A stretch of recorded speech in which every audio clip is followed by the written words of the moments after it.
18번 보겠습니다. 18번. 대위에 의하여 등기를 신청할 수 있는 경우를 설명한 것이다. 틀린 것은 요 채권자 대위 신청을 얘기할 텐데, 그리고 기타 대위 신청을 얘기할 텐데, 먼저 채권자 대위 신청의 요건은 뭡니까? 첫 번째, 채권자에게 채권이 있을 것. 두 번째, 채무자에게 등기 신청권이 있을 것. 세 번째, 그 등기는 채무자에게 불리한 등기가 아닐 것. 기억나십니까? 채권자의 채권은 그 종류를 묻지 않죠. 물청이건 채청이건 특정 채권이건 불특정 채권이건 관련이 없을 겁니다. 두 번째, 등기 신청권도 권리에 관한 등기건 사실에 관한 등기건 상관이 없습니다. 따라서 표제부 등기도 채권자가 채무자를 대신해서 표제부 등기도 대위 신청할 수 있을 겁니다. 채무자에게 불리한 등기여서는 아닐 것. 즉 채무자가 등기 의무자일 때는 채권자가 대위 신청할 수가 없습니다. 그렇죠? 등기 권리자나 중성적인 등기만 채권자가 대위 신청할 수가 있을 겁니다.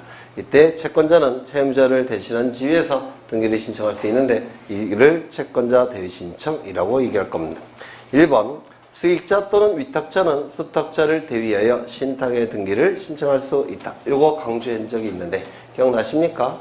먼저 이 신탁 등기는 수탁자의 단독 신청이죠. 또한 권리에 관한 등기는 등기 의무자, 등기 권리자 공동 신청이라고 했는데 기억나실지 모르겠네요. 이 신탁법상의 신탁은 이런 개념이에요. 갑은 이 부동산을 을에게 믿고서 권리를 부탁하는 계약을 체결합니다. 이를 신탁계약이라고 얘기할 겁니다. 그리고 요 믿는 자를 신탁자 또는 위탁자라고 얘기할 테고 요 부탁을 받는 자를 수탁자라고 얘기를 할 겁니다. 신탁자가 위탁자를 믿고서 권리를 부탁하는 계약, 이를 신탁계약이라고 불러요. 이때의 권리는 그 종류가 참 다양하겠죠. 소유권도 부탁할 수 있을 테고 전환권, 임차권, 지상권 다 부탁이 가능합니다. 다만 가장 일반적인 것은 소유권이에요. 따라서 믿고서 소유권을 예를 든다면 믿고서 소유권을 부탁하는 계약, 이를 신탁계약이라고 얘기할 겁니다. 이때 소유권을 부탁하고 있으니까 소유권 이전 등기가 실행이 될 겁니다. 을 명의로. 그렇죠. 그리고 믿고서 부탁하는 목적이 있을 텐데 이를 뭐라고 불렀습니까? 신탁의 목적. 이 신탁의 목적도 등기가 돼야 되는데 이 신탁의 목적을 등기할 때 이를 신탁등기라고 얘기를 한 적이 있어요. 그래서 이 두 개의 등기가 같이 실행이 될 겁니다. 이 소유권 이전 등기가 실행이 되면 이때 이 갑은 소유권을 상실하니까 등기 의무자가 될 테고 이 소유권 이전 등기가 실행이 되면 을은 소유권을 취득할 테니까 등기 관리자가 될 겁니다. 그래서 이 소유권 이전 등기는 공동신청에 의해서 이루어지게 될 겁니다. 이렇게 공동신청을 하게 돼요. 그렇죠. 그 다음에 이 신탁등기는 수탁자의 단독신청이라고 했는데 혹시 기억나십니까? 수탁자의 단독신청. 따라서 신탁등기는 이렇게 신청을 하는 겁니다. 이 두 개의 등기 신청은 한 건의 신청 정보로 신청을 한다고 했습니다. 한 건의 신청 정보로 신청이 이루어지게 되면 등기부에 이렇게 등기가 실행이 될 겁니다. 너무 크게 그렸네. 1번 소유권 보전 갑. 2번 소유권 이전 을. 을은 소유권을 취득합니다. 다만 이 취득한 소유권을 자유롭게 행사할 수 있는 건 아니고 신탁의 목적에 의해서 제한을 받으면서 행사를 할 겁니다. 맞습니까? 따라서 이 을은 완전한 소유자라기보다는 행사에 있어서 완전한 소유자라기보다는 수탁자로서의 소유자가 될 겁니다. 수탁자.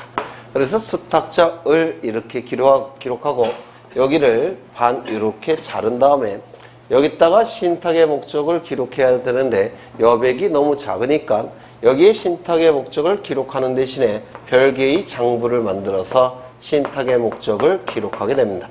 이 별개의 장부를 신탁원부라고 얘기합니다. 그리고 이 신탁원부에 번호를 매겨서 이 번호를 여기다가 기록을 하게 됩니다. 그리고 여기는 신탁 이렇게만 기록을 하게 돼요. 신탁과 신탁원부의 번호가 기록이 됩니다. 그러면 신탁의 목적을 확인하고자 한다면 이 번호를 보고서 신탁 업무를 찾아보면 됩니다. 그렇죠? 그러면 신탁의 목적을 알 수가 있을 겁니다. 그렇죠? 요게 바로 신탁 등기라고 얘기를 했습니다. 이때 여기 수익자도 있겠죠? 병을 수익자라고 얘기를 할 겁니다. 그런데 이 두 개의 등기를 동시 신청함이 원칙인데 요 수탁자가 이것만 신청하고 이것을 신청하지 않는 경우가 있어요. 동시에 신청이 된, 여기서 보시면 한 건의 신청 정보로 신청이 되니까 당연히 이 신청은 동시 신청이 되겠죠. 그런데 이 수탁자가 소유권 이전 등기를 신청하는데 이걸 신청하지 않는 경우도 있습니다. 그때는 이 신탁자나 수탁자가 이 등기를 어떻게 신청할 수 있다고 했습니까? 대위 신청할 수 있다고 했습니다. 대위 신청의 경우에는 이 두 개의 등기 신청이 동시입니까? 아니죠. 소유권 이전 등기가 먼저 이루어질 테고 신탁 등기는 나중에 이루어지게 될 겁니다. 그렇죠? 네. 그러면 1번 지문은 수익자 또는 위탁자는 수탁자를 대위하여 신탁의 등기를 신청할 수가 있는데 이때는 한 건의 신청 정보가 아니겠죠. 별건의 신청 정보겠죠. 따라서 동시 신청이 될 수가 없을 겁니다. 2번 일부 구분 건물 소유자가 소유권 보존 등기를 신청하는 경우 다른 구분 건물의 소유자를 대위하여 그 건물의 표시에 관한 등기를 신청할 수 있다. 지난 시간에 했죠. 네. 구분 건물 등기부에서 최초로 분양을 받은 자는 자신이 분양받은 건물에 대해서 보존 등기를 직접 신청하게 되고 전유 부분 표제부는 동시에 작성이 돼야 되니까 그 자는 모두 같이 신청한다고 했습니까? 다른 전유 부분의 표제부를 신청한다고 그랬죠. 이 신청은 다른 소유자를 대신하니까 대위 신청. 두 개의 신청은 동시 신청이라고 했는데 기억나십니까? 나셔요? 안 나셔요? 아시죠? 네. 워낙 여러 번 강조했으니까. 3번 가등기 명의인의 승낙서 또는 이에 대항할 수 있는 재판의 등본을 첨부할 때는 등기상 이해관계인은 가등기 명의인을 대위하여 가등기의 말소를 신청할 수 있다. 이 가등기 말소 신청은 특이한 방법으로 말소된다고 그랬죠. 첫 번째, 원칙은 가등기의 말소 등기도 공동 신청이에요. 원칙은 여기에 이러한 부동산이 있고 소유자가 갑입니다. 갑이 을에게 소유권 이전에 가등기를 실행해 줍니다. 그런데 이 가등기를 말소시키겠다는 겁니다. 이 등기가 말소됨으로 인해서 불이익이 발생하는 자는 등기 의무자가 되겠죠.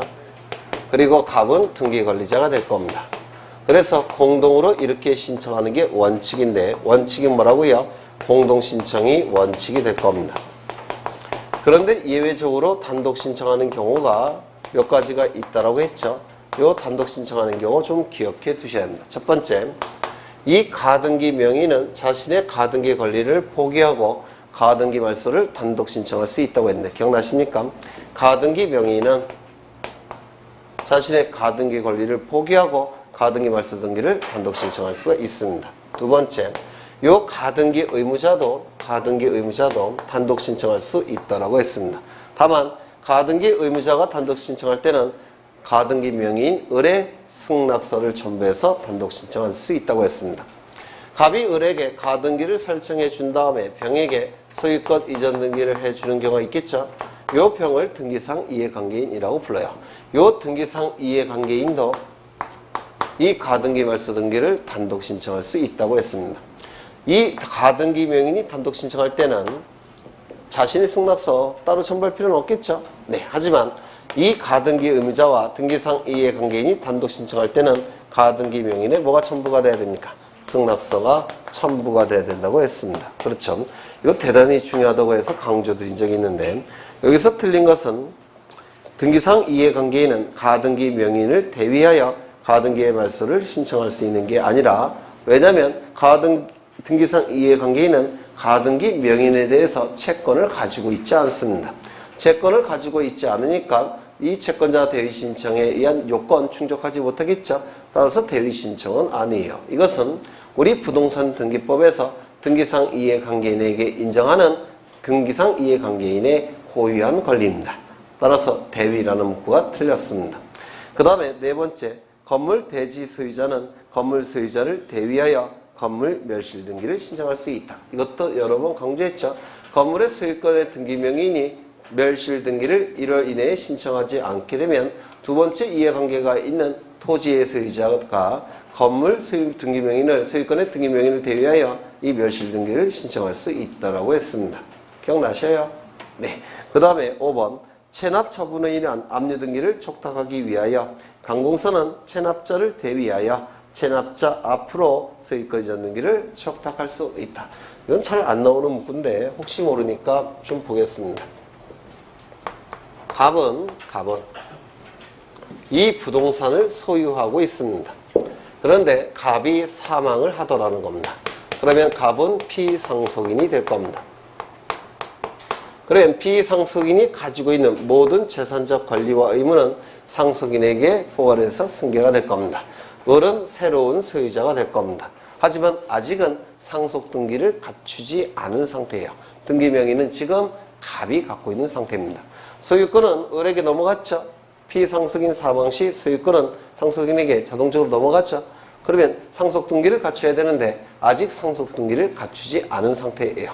그러면 등기부에는 누구 명의로 등기가 되어 있겠습니까?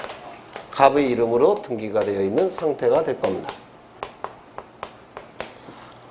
그리고 이 을은 상속세를 세무서에 납부를 해야 될 겁니다. 세금을 납부해야 될 거예요. 그런데 세금을 납부하지 않았다는 겁니다. 세금을 납부하지 않으면 이 세무서에서는 일단 체납 처분을 합니다. 체납 처분을 한 다음에 강제 집행을 통해서 세금을 뺏어야 될 겁니다. 맞습니까? 강제 집행을 하기 위한 첫 번째 단계는 압류 등기를 하는 겁니다. 그래서 이 압류 등기를 등기소에 촉탁합니다. 압류 등기를 촉탁하게 돼요. 그럼 이 촉탁서에는 소유권자가 누구로 되어 있겠습니까? 갑으로 되어 있겠습니까? 지금 상속이 이루어졌으니까 소유권은 넘어갔죠. 그리고 상속세를 납부하지 않은 것이죠. 그리고 소유권이 을에게 넘어갔는데 상속세를 납부하지 않았으니까 체납처분 들어가는 거 아닙니까? 그러면 세무서에서 봤을 때 소유권자가 누구라고 이미 알고 있습니까? 을. 그렇죠. 을.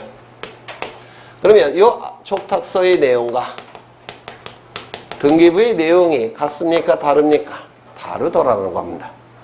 그러면 다르면 원칙은 각하를 해야 됩니다.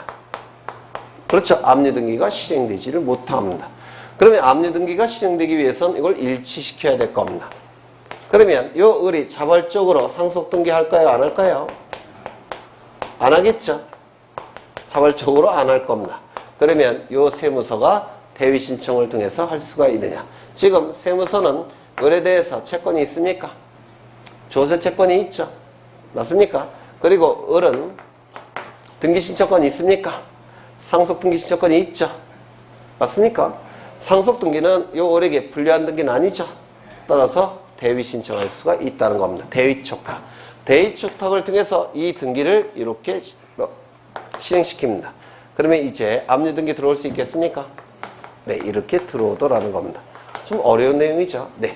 그러면 지문을 보시면 체납 처분으로 인한 세무서의 압류 등기를 촉탁하기 위하여 그 세무서는 체납자를 대위하여 체납자 앞으로의 상속으로 인한 소유권 이전 등기를 촉탁할 수 있다라는 겁니다. 그러면 이제 촉탁 정보의 내용과 등기부의 내용에 소유자가 일치하니까 이제 압류 등기 가능하게 될 겁니다. 좀 어렵죠? 네. 그 다음에 넘어가겠습니다. 쭉 넘어가셔서 26번 볼 겁니다. 26번. 각 권리의 설정 등기에 관한 필요적 기록사항으로 옳은 것을 모두 고른 것은 이 각종 신청 정보에 신청 정보에 반드시 기록돼야 될 내용을 뭐라고 부릅니까? 필요적 기록사항이라고 안 부르고요. 필요적 내용정보 이렇게 불러요. 필요적 정보사항 또는 필요적 내용정보라고 부르고요. 등기부에 반드시 기록해야 될 내용을 필요적 기록사항이라고 부릅니다. 그런데 등기부에 반드시 기록해야 될 필요적 기록사항과 신청정보의 필요적 정보 내용은 일치합니다. 왜 신청정보에 반드시 기록을 해야 되냐면 등기부에 반드시 기록해야 되기 때문에 그렇습니다. 그래서 등기부의 필요적 기록사항과 신청정보의 필요적 내용정보는 같은 의미예요. 그러면 먼저 필요적 기록상으로 옳은 것을 모두 고른 것은 1번 지상권. 지상권, 지역권, 전세권의 공통점은 뭡니까? 용익물권이죠. 맞습니까? 용익물권은 부동산 전부뿐만 아니라 일부도 설정이 가능하죠. 따라서 용익물권에서 반드시 기록해야 될 내용은 범위입니다. 범위. 그렇죠. 범위. 그래서 지상권, 지역권, 전세권은 반드시 범위가 기록이 돼야 됩니다. 일부 일대는 범위를 기록하기가 수월합니다. 어느 지점부터 어느 지점까지 이렇게 기록이 됩니다. 그런데 전부 일대는 범위를 기록할 필요가 있을까요? 없을까요? 있습니다. 전부 일대도. 전부 일대도 전부 이렇게 기록합니다. 그러니까 필요적 아니겠습니까? 그렇죠. 다만 등기를 신청할 때 도면은 전부 일대는 첨부하지 않습니다. 일부 일대만 첨부해요. 하지만 범위는 반드시 전부라고 기록을 해야 됩니다. 그렇죠. 일부일 때는 어느 지점부터 어느 지점까지, 전부일 때는 전부 이렇게 기록을 해야 됩니다. 그러니까 필요적이라는 문구를 쓰는 겁니다. 그렇겠죠. 두 번째, 이 지상권은 목적이 정해져 있습니다. 뭡니까? 두 개의 목적이 있죠. 첫 번째, 건물, 기타, 공작물의 소유 목적. 두 번째, 수목의 소유 목적. 따라서 어느 목적하에 이 지상권이 설정이 되는지를 등기부에도 반드시 기록해야 되고 또한 신청정보에도 반드시 기록해야 될 겁니다. 그래서 이 지상권은 바로 목적과 범위를 반드시 기록해야 됩니다. 두 번째, 지역권. 용익물권이니까 범위가 기록돼야 될 겁니다. 두 번째, 이것도 목적이 정해져 있죠. 조망지역권의 목적은 뭡니까? 조망. 용수지역권의 목적은 용수. 통행지역권의 목적은 통행. 이렇게 목적이 정해져 있습니다. 따라서 목적과 범위를 기록해야 됩니다. 여기서 이 지역권 등기는 승역지 등기부에 기록하는 거죠. 맞습니까? 여기서 승역지 할 때 그 승역지의 의미가 뭐냐면 승자가 받들 승자예요. 두 번째 역할이라는 뜻이에요. 지는 토지라는 뜻이 될 때고 받드는 역할을 하는 토지, 요게 승역지입니다. 그러면 어느 토지를 받듭니까? 유역지를 받들겠죠. 맞습니까? 따라서 어느 토지를 받드는지 유역지 표시를 승역지 등기 기록에 반드시 해야 됩니다. 그래서 이 지역권 등기의 경우에는 세 개입니다. 첫 번째 범위, 두 번째 목적, 세 번째 유역지 표시. 그렇죠. 이 세 가지를 반드시 기록을 해야 됩니다. 전세권은 용익물권이니까 범위가 반드시 기록돼야 되겠죠. 또한 이 전세권은 목적이 정해져 있지 않습니다. 지역권, 지상권과 달리 목적이 정해져 있지 않습니다. 용도에 쫓아 사용할 수 있다면 아무 목적으로 사용할 수도 있습니다. 목적이 제한되어 있지 않습니다. 따라서 목적을 기록할까요? 기록하지 않을까요? 기록하지 않습니다. 하지만 이 전세권은 전세금이 성립요소죠. 가장 중요한 요소이기 때문에 전세금을 기록해야 될 겁니다. 임차권은 물권은 아니죠. 채권이죠. 네, 채권입니다.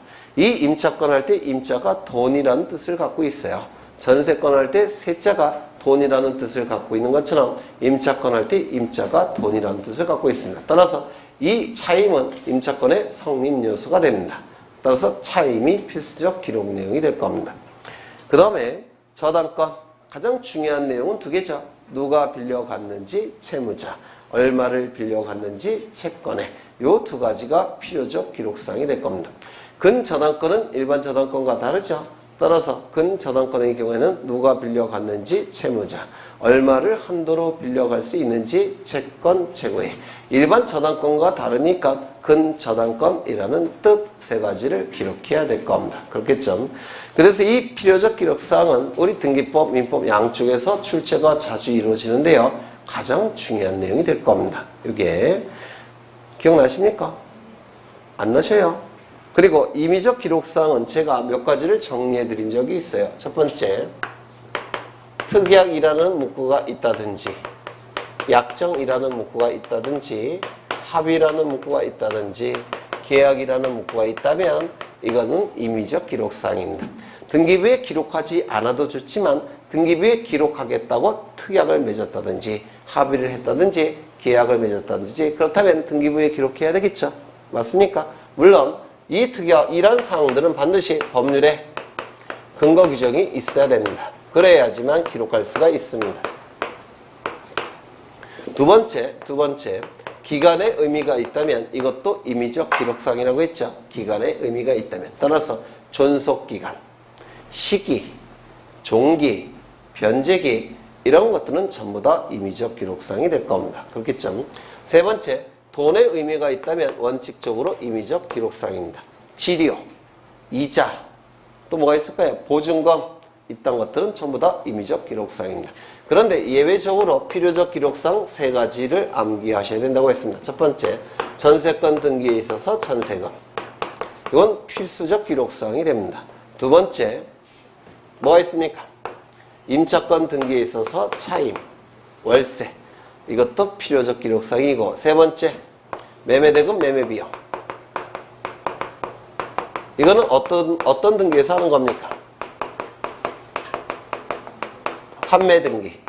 판매 등기에 있어서 매매대금, 매매비용도 필요적 기록상입니다. 이거 좀 외워두셔야 돼요. 네. 그러면 정답은 필요적 기록상으로 옳은 것은 지상권에서 지료가 빠져야 되겠죠. 지역권은 전부 다 필요적 기록상이 될 테고, 전세권도 필요적 기록상이 될 테고, 임차권에서 존속기간이 빠져야 될 테고, 저당권에서 변제기가 빠져야 될 겁니다. 그렇죠. 넘어가겠습니다. 32번을 보실 건데요. 그 전에 등기필 정보를 보실 텐데요. 29번을 보겠습니다. 29번. 이 등기필 정보는 등기 의무자가 권리가 있다는 사실을 등기관에게 확인시키기 위해서 등기 의무자가 등기소에 제공하는 것이 등기필증이나 등기필 정보라고 했는데 혹시 기억나십니까? 그렇죠. 등기 의무자에게 권리가 존재한다는 사실을 등기관에게 확인시키기 위해서 등기 의무자가 등기소에 제공하는 것이 등기필증이나 등기필 정보입니다. 그러면 이 등기 의무자가 권리가 있다는 사실을 등기필증이나 등기필 정보로서 어떻게 등기관에게 확인시킬 수 있느냐? 이 등기필증이나 등기필 정보는 딱 한 번만 작성이 되기 때문에 딱 한 번만 만들어져요. 우리 판례는 등기필증이나 등기필 정보를 소지하고 있는 자는 권리자로 추정을 해줍니다. 권리자로 추정이 되니까 그것을 제출한다면 등기관은 그 자에게 권리가 있다는 사실을 확인할 테고 등기를 실행하게 됩니다. 즉, 이 등기필증, 등기필 정보는 무권리자의 처분 행위를 방지하기 위해서 등기 의무자가 등기소에 제공하는 겁니다. 맞습니까? 그렇다면 공동 신청의 경우 등기 의무자가 첨부하는 거죠. 따라서 단독 신청의 경우 등기 의무자가 존재하지 않기 때문에 이때는 등기필 정보를 제공할 필요가 없습니다. 맞습니까? 단독 신청의 경우에는 등기필증이나 등기필 정보를 등기 의무자가 제공할 필요가 없습니다. 왜? 등기 의무자가 존재하지 않으니까.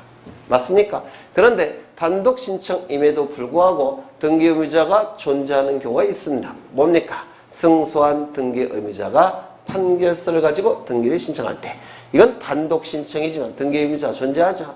따라서 이 등기 의무자는 단독 신청일지라도 등기필증이나 등기필 정보를 등기소에 제공해야 될 겁니다.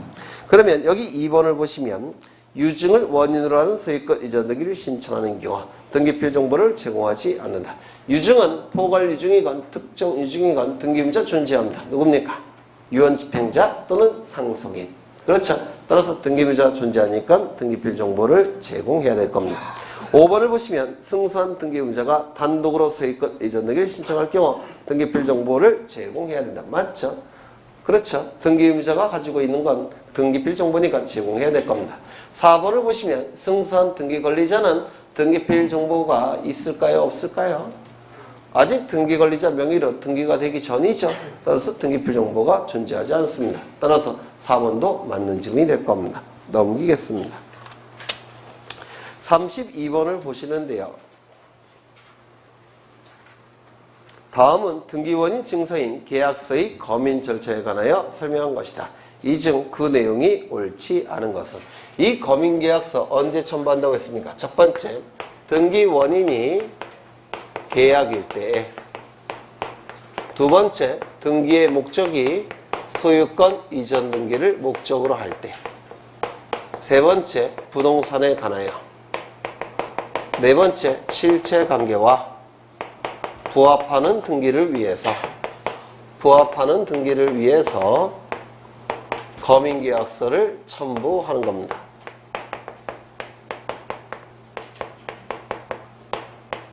요즘은 거민계약 정보 이렇게도 불러요.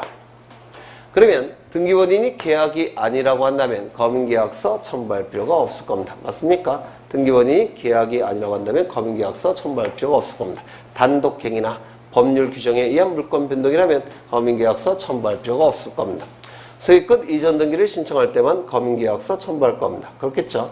따라서 소유권 이전에 가등기를 신청할 때는 거민계약서 첨부할 필요가 없을 겁니다.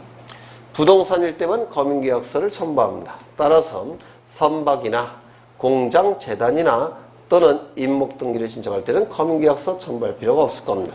실체 관계와 부합하는 등기를 위해서 거민계약서 첨부합니다. 그렇다면 당사자 일방이 관공서라고 한다면, 즉 국가나 지자체라고 한다면 등기의 진정성은 이미 확보가 돼서 실체관계와 부합되는 등기가 당연히 이루어지겠죠. 따라서 당사자 일방이 국가나 지자체라고 한다면 거민계약서 첨부할 필요가 없을 겁니다. 그 다음에 이 거민을 신청할 때 그 부동산이 준공되어야 됩니까? 건물이 완성이 돼야 됩니까? 준공 여부는 묻지 않습니다. 왜? 이 요건 안에 없잖아요. 그렇죠? 거민을 신청할 때 등기부가 있어야 됩니까? 이 요건 안에 없습니다. 따라서 거민을 신청할 때는 이 부동산의 준공 여부 또는 등기 여부는 따지지 않습니다. 그렇죠? 그래서 준공되지 않는 건물, 그 다음에 등기부가 아직 없는 부동산, 이것도 거민을 신청하는데 문제가 되지 않습니다. 그렇죠? 그러면 1번을 보시면 진정 명의회복을 원인으로 한 소유권 이전 등기를 신청하는 경우 거민을 받지 않아도 된다. 맞습니까? 맞죠? 왜요? 등기 원인이 계약입니까? 아닙니까? 아니죠. 첫 번째 요건 탈락입니다. 두 번째, 신탁계약, 해지약정, 공유물 분할 계약을 원인으로 한 소유권 이전 등기를 신청할 때도 거민을 받아야 된다. 그럼 이건 등기 원인이 뭡니까? 신탁계약, 신탁해지약정, 약정도 계약이죠. 또한 공유물 분할 계약, 전부 다 계약이죠. 그리고 등기의 목적이 소유권 이전 등기니까 부동산에 관한 실체관계와 부합하는 등기를 위해서 거민을 받아야 될 겁니다. 조심하셔야 될 것은 만약에 신탁해지 약정이 아니라 신탁해지라고 되어 있다면 이것은 계약입니까? 아닙니까? 신탁해지. 네? 신탁해지는 계약이에요? 아니에요? 아니죠. 이건 뭡니까? 단독행위. 해제와 해지는 단독행위죠. 따라서 신탁해지에서 딱 끝나면 이건 단독행위니까 거민을 받을 필요가 없을 겁니다. 3번, 등기원인 증서가 집행력 있는 판결서인 경우에도 거민을 받을 필요가 없다. 등기원인 증서가 판결서일지라도 등기원인이 계약이고 등기의 목적이 소유권 이전 등기를 목적으로 한다면 판결서에 거민을 찍어야 됩니다. 이유는 등기원인 증서가 판결서일 때 거민을 받을 필요가 없다고 한다면 이 거민은 행정부가 판단해야 되는데 법원의 판단이 행정부의 판단을 대신하게 됩니다. 등기원인 증서가 판결서일 때 거민을 받을 필요가 없다라고 한다면 사법부의 판단이 행정부의 판단을 대신하게 되기 때문에 삼권 분립에 반하게 돼요. 따라서 등기원인 증서가 판결서일지라도 이 요건이, 즉 등기원인이 계약이고 등기의 목적이 소유권 이전 등기를 목적으로 한다면 이 판결서에 거민을 받아서 제출을 해야 됩니다. 3번 보셨고 틀렸죠? 4번 경매, 공매, 상속, 취득시효, 수효, 이건 전부 다 등기원인이 계약이 아니죠. 법률 규정입니다. 따라서 거민을 받을 필요가 없을 겁니다. 토지거래허가증 또는 부동산 거래신고필증을 교부받은 경우에는 계약서에 거민을 받지 아니한다. 이유는 거민권자와 토지거래허가권자, 부동산 거래신고필증 교부권자가 일치합니다.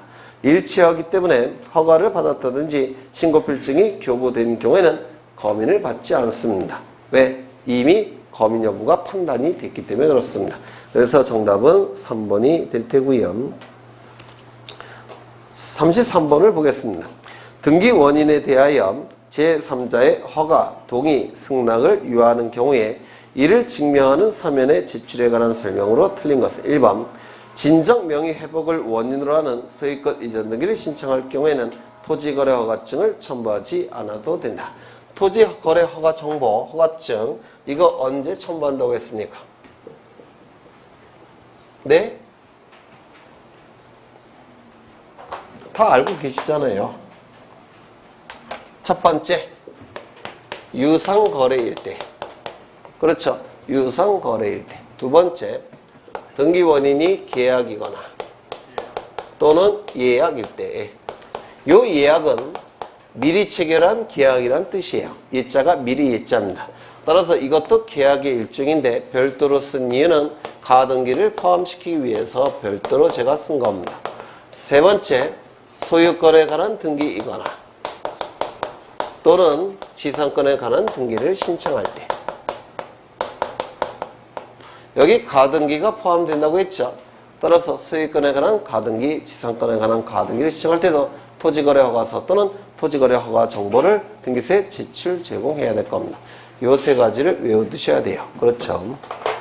1번, 진정 명의회복을 원인으로 하는 소유권 이전 등기를 신청할 경우에는 토지거래 허가증을 첨부하지 않아도 된다. 맞았을까요? 틀렸을까요? 맞았죠. 등기 원인이 계약이 아니죠. 진정 명의회복을 위한 소유권 이전 등기는 187조가 적용이 되는 겁니다.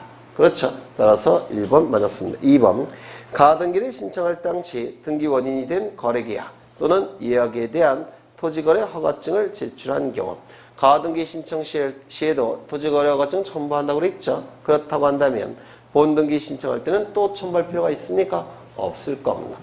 3번, 농지에 대하여 상속을 원인으로 소유권 이전 등기를 신청하는 경우에는 농지증을 첨부하지 않는다. 농지증 언제 첨부합니까? 네? 첫 번째, 농지겠죠. 농지가 대상이 될 겁니다. 두 번째, 자신의 의사로. 세 번째, 새로이. 네 번째, 취득할 때. 취득은 소유권 이전 등기 형식으로 취득하는 경우에만 농지증을 첨부합니다. 이때는 농지증 첨부해야 됩니다. 외워두셔야 돼요. 그러면 농지가 아니라고 한다면 농지증 첨부할 필요가 없겠죠. 자신의 의사로 취득한 게 아니라면 농지증 첨부할 필요가 없습니다. 상속 뭐 이런 거는 농지증 첨부할 필요가 없습니다. 새롭게 취득한 게 아니라면 농지증 첨부할 필요가 없습니다. 예를 들어서 공유물 분할. 공유물 분할은 지분으로 소유하던 것을 현물로 바꿔서 소유하는 거죠. 원래 소유한 걸 또 소유하는 겁니다. 따라서 새롭게 취득하는 게 아니에요. 공유물 분할은 농지증 첨부하지 않습니다. 취득할 때만 농지증을 첨부해요. 따라서 취득이 아닌 전세권이나 지상권 설정은 농지증 첨부하지 않을 겁니다. 여기서 좀 조심하셔야 될 게 있는데, 농지 전용 협의와 농지 전용 허가는 어떻게 다른 거라고 공부하셨습니까? 공법 시간에. 협의는 맞습니다. 협의는 국가와 국가기관 간에 농지에서 농지 아닌 것으로 전용하기로 협의가 끝난 겁니다. 그러면 농지 전용 협의가 있을 때는 더 이상 농지입니까? 아닙니까? 더 이상 농지가 아니에요. 농지가 아니니까 농지증 첨부할 필요가 있을까요? 없을까요? 없습니다. 농지 전용 허가는 무슨 의미라고 했습니까? 공법 시간에 하셨습니까? 공법 시간에 허가의 개념. 허가는 개념은 행정법상의 용어인데요. 허가는 뭐냐면 전부 다 금지시켜 놓고 특정인에게만 할 수 있도록 만들어 놓은 겁니다. 이게 허가예요. 모든 국민에게 다 금지시켜 놓고 특정인만 할 수 있도록 허용한 거. 이를 허가라는 개념입니다. 그러면 농지에서 농지 아닌 것으로 전용하기로 허가를 냈다는 얘기는 그 특정인만 농지 아닌 것으로 허용해 주겠다는 겁니다. 그럼 그 특정인을 제외한 나머지 모든 국민들에게는 농지입니까? 농지가 아닙니까? 여전히 농지인 겁니다. 맞습니까? 농지의 객관적 성질을 가지고 있는 겁니다. 그러면 농지 전용 허가가 났을 때는 이건 농지입니까? 아닙니까? 농지예요. 특정인에게만 농지가 아니라니까요.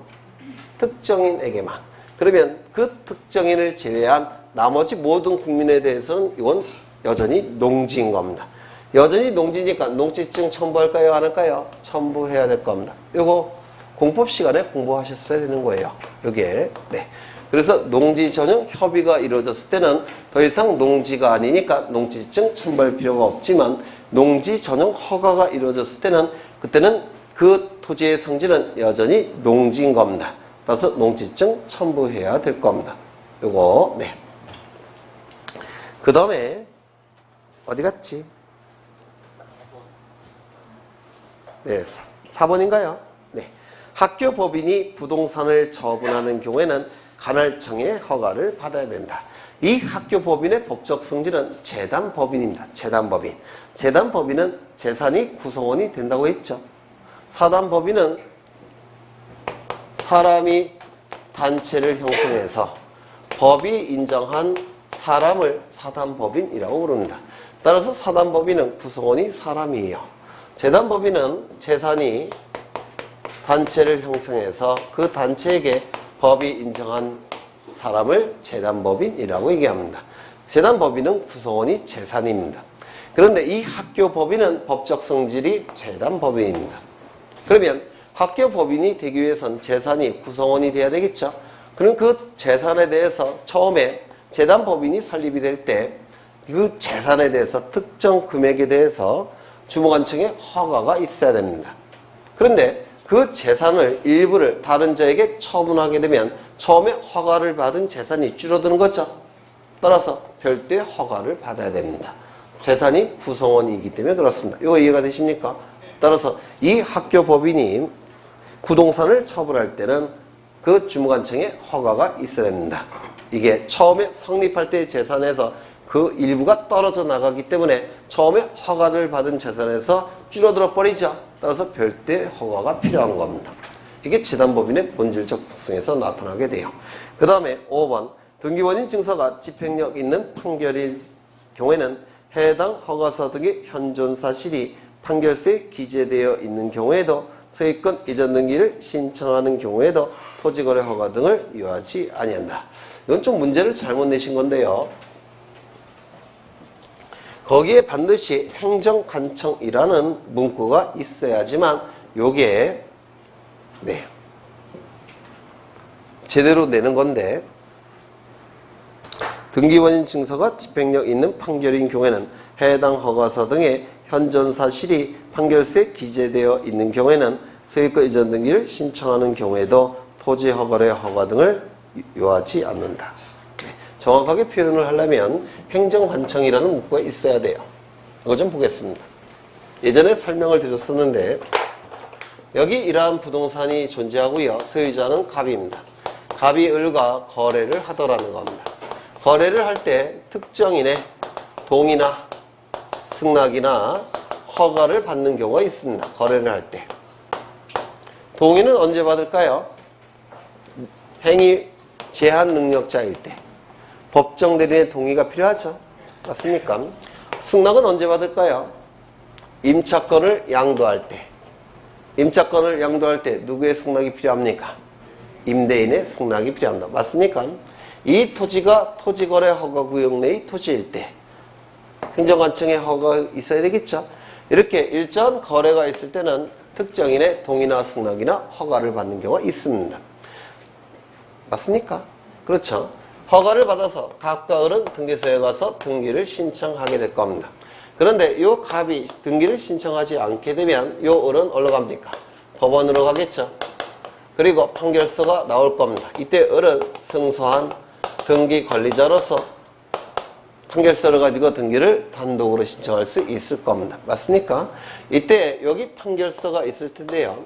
이 판결서는 크게 두 가지 내용으로 구성이 되어 있습니다. 주문과 이유로 구성이 되어 있습니다. 그런데 이 이유에 어떠한 내용이 기록됐느냐에 따라서 이런 것들을 첨부하느냐 첨부하지 않느냐가 결정이 됩니다. 먼저 원칙은 이 판결 이후에 제3자의 동의나 승낙이나 허가가 기록이 되어 있건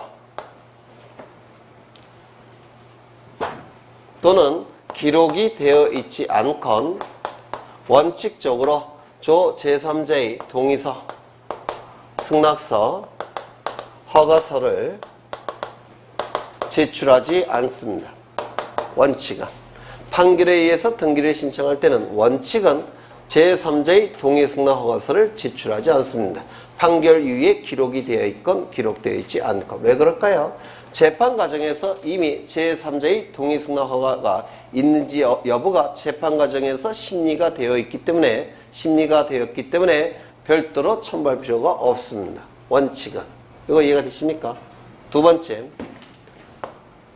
예외가 있는데요. 이 예외는 뭐냐면 이 제3자가 행정관청일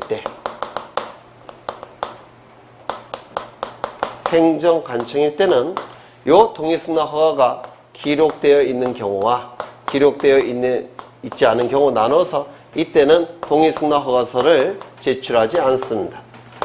언제만요? 기록되어 있는 경우에만. 그렇죠. 기록되어 있지 않는 경우에는 동의승낙 허가서를 제출해야 됩니다. 이건 왜 이렇게 나눠지냐면 요 행정관청에게 특별 대접을 해주겠다는 뜻이에요. 제3자가 행정관청일 때는 이 행정관청의 동의승낙 허가 여부가 판결 이후에 기록이 된 경우에는 제출할 필요가 없지만 기록되지 않은 경우에는 제출해야 됩니다. 이게 예외 첫 번째입니다. 두 번째, 예외 두 번째, 즉 세 번째. 제3자가 행정관청이고 등기의 목적이 소유권 이전 등기를 목적으로 할 때는 이때는 기록이 됐건 기록이 되지 않았건 무조건 제출해야 됩니다. 이거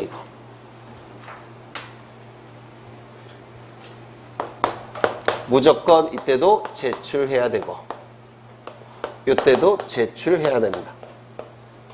왜 그럴까요? 세 번째 경우는 뭐냐면 제3자가 행정관청이고 등기의 목적이 소유권 이전 등기를 목적으로 할 때는 판결 이후에 동의승낙 허가 여부가 기록이 됐건 기록이 되지 않았건 무조건 제출해야 됩니다. 이유는 소유권 이전 등기이기 때문에 그렇습니다. 그래서 이렇게 셋으로 나눠줘요. 정리하죠? 네, 어렵죠?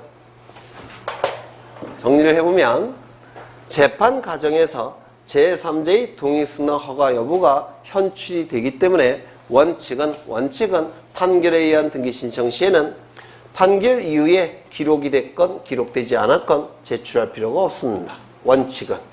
그런데 제3자가 행정관청일 때는 특별 대접을 합니다. 따라서 이 행정관청의 동의승낙 허가 여부가 판결 이후에 기록이 됐다면 동의승낙 허가서를 제출할 필요가 없습니다. 기록되지 않았다면 제출해야 됩니다. 그런데 제3자가 행정관청이고 등기의 목적이 소유권 이전 등기를 목적으로 할 때는 이때 동의승낙 허가 여부가 판결 이후에 기록이 됐건 기록이 되지 않았건 워낙 중요한 등기를 신청하는 경우이기 때문에 무조건 제출해야 된다는 뜻입니다. 이게 처음은 어려우시겠지만 몇 번 써보면 뭐 어려운 건 없습니다. 그럼 5번을 보시면 등기원인 증서가 집행력 있는 판결인 경우에는 해당 허가서 등의 현존 사실이 판결서에 기재되어 있는 경우 소유권 이전 등기를 신청하는 경우에도 토지거래 허가 등을 요하지 않는다. 이거는 틀렸죠? 네. 그럼 이거를 옳게 고치려면 어떻게 고쳐야 되나요?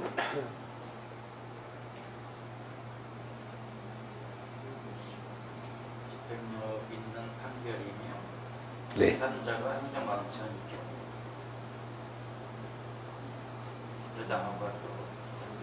아니죠. 요 소유권 이전 등기가 빠지면 되지 않을까요? 빠지면 판결서에 기재되어 있건 기재되어 있지 않건 요 소유권 이전 등기가 빠지면 토지거래 허가 등을 요하지 않죠. 그렇지 않습니까? 네, 모르겠어요. 네. 그냥 이대로 하세요. 네, 이대로. 네. 넘어가겠습니다. 네. 공부를 하실 때 죽어도 모르겠던 모르는 지문이 나타나죠. 그건 가감하게 멋지게 지우세요. 그냥. 네. 어차피 등기법은 너무 법이 어려워서 하나하나 다 하시려고 하면 머리가 돕니다, 이게. 네. 그래서 그냥 너무 아무리 생각해도 이해가 안 된다. 강사한테 물어봤더니 강사가 설명을 하는데 뭔 말인지 여전히 모르겠다. 그러면 과감하게 지우세요. 네. 그래도 됩니다. 네.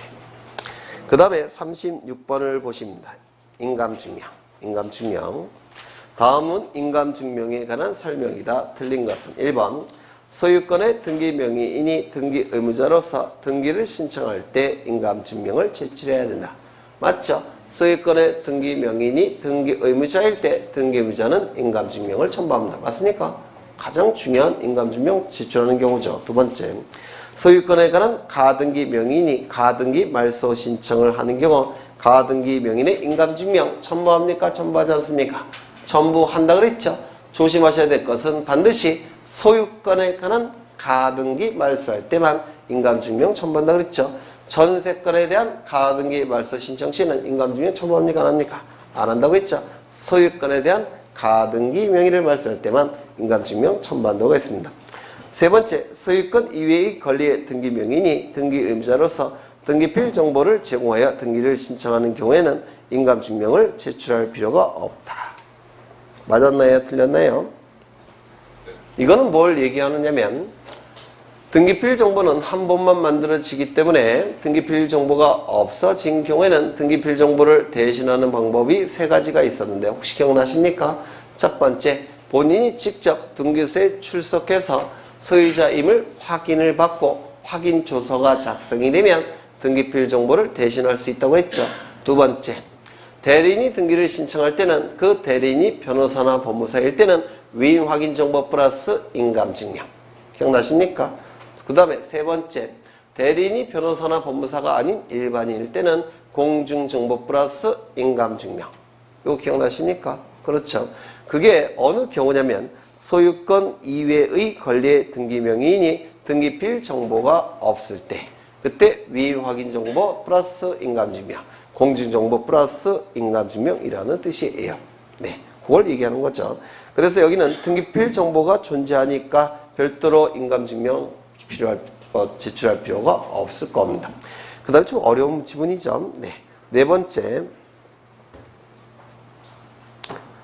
소유권 이외의 권리의 등기 명의인이 등기 의무자로서 등기필 정보가 없어서 확인 서면을 제출하여 등기를 신청하는 경우에는 인감증명을 제출해야 한다. 이거죠.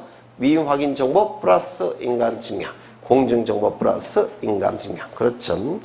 그래서 3번과 4번을 잘 비교해 보시면 3번이 맞는 걸 아실 거예요. 5번, 등기 신청서에 제3자의 동의 승낙을 증명하는 정보를 첨부한 경우 그 동의 승낙 허가서 안에는 도장이 찍혀 있겠죠.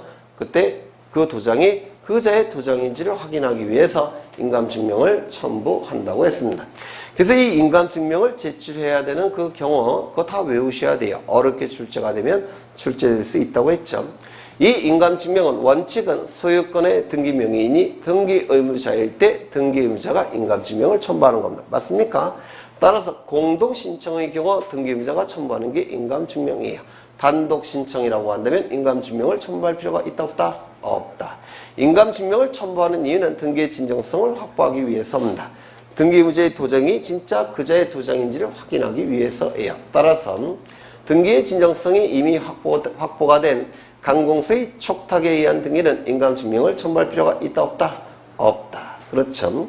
이 인감증명은 등기신청 정보에 찍혀있는 도장이 진짜 그 등기 의무자의 도장인지를 확인하기 위해서 인감증명을 첨부합니다. 따라서 종이가 있을 때만 인감증명을 첨부하는 겁니다. 즉 방문 신청의 경우만 인감증명을 첨부합니다.